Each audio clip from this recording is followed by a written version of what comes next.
Hello everyone, today I'm going to show you the easiest way to make old movie effects. Before start, let's give a brief introduction to color brightness, saturation, contrast, and hue. Higher brightness, more dazzling, and lower brightness, darker.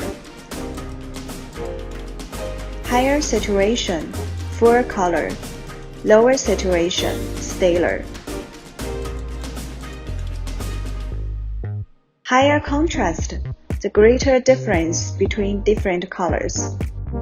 If negative value hue, the color changes clockwise according to the color circle. If positive value, counterclockwise. So, how to make old film effect? The simplest way is to lower the saturation and contrast.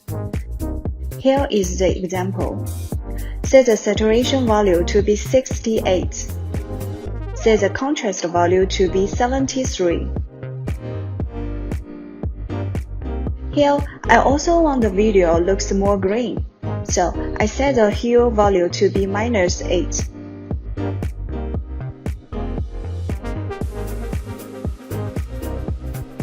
If okay, you can export the video. Okay, that's all the video. Thank you very much for watching. See you next time.